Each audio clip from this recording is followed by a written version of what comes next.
This is a real landmark in Metallica's history. We've kind of shed our old skins and really got down to the bones of Metallica. We've really learned a lot about how to communicate with each other and how to communicate what we need from each other. The thing that's so weird about it, or ironic, or even sad, is Jason Newsted's model for what he wanted Metallica to be is basically the Metallica that exists now.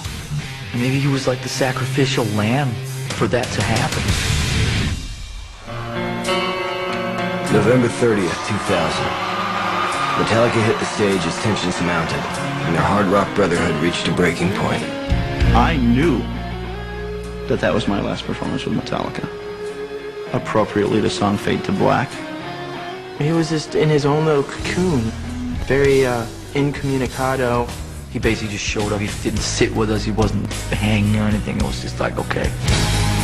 We had told him that we needed to talk after the show. That was the first time all four of us were in one spot for like a few months. We got off stage, and Jason wasn't around. 6 weeks later, Metallica met in a San Francisco hotel room to face each other and confront an uncertain future. I had a proposition. That's how the meeting started. Let's just take 1 year off. Jason told us that he was unhappy with the band. We said, why? Don't you think that'd be cool? And everybody can have their time, and I could go and make my Echo Brain record. We said, we can't take time off. We have to start making an album. So I said, okay, well, I'm gonna have to step off. I'm walking. We asked him to reconsider, and he wasn't really interested. I got really emotional. I started bawling, and I said, what are we doing? Is this how it's going to end? And after he left, we started to take a hard look at ourselves, turn our eyes inward. Why did Jason leave? What part was ours in him leaving?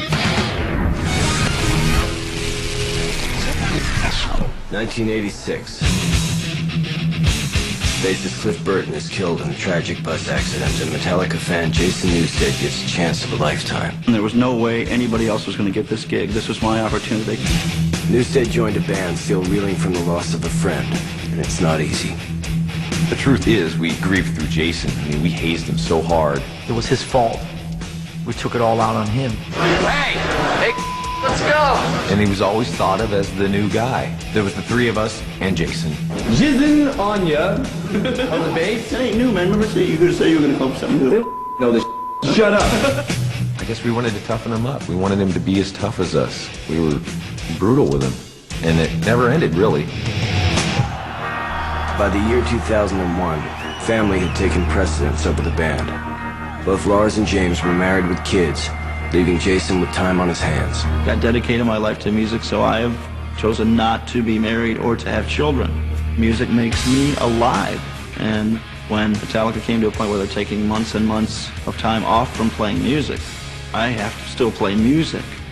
Jason made this record that he was super proud of, and he was told, you know, by James, you know, that he couldn't, you know, put that record out. We're brothers. And I was struggling so hard to keep, you know, it's like choking Jason. I love you. The rising conflict between Newsted and Hetfield exploded during an argument over the Echo Brain project. My dedication was being questioned. It was like, you can't be part of what's going on in Metallica, and you can't stray outside of Metallica, so you're stuck. The person I respect the most disrespected me the most.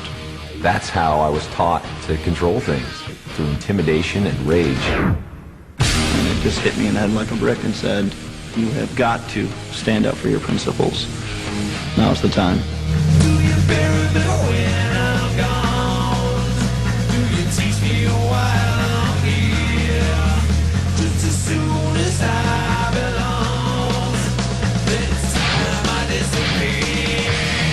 I really love Jason. I respect him a lot as a friend and a musician.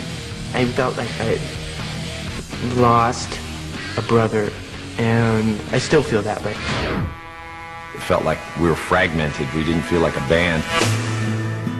Ironically, James would be next to take leave of Metallica, with his enrollment in a rehab center for the treatment of alcohol abuse only months after Jason's departure.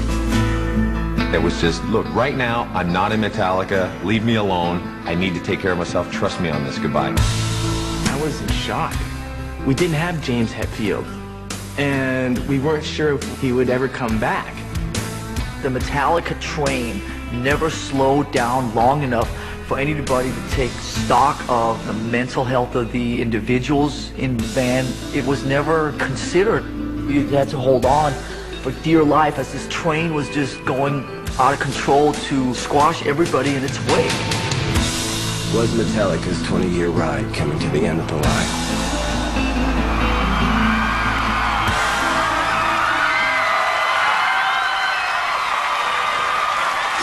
There's some heavy emotions going on, especially the first couple of bits there.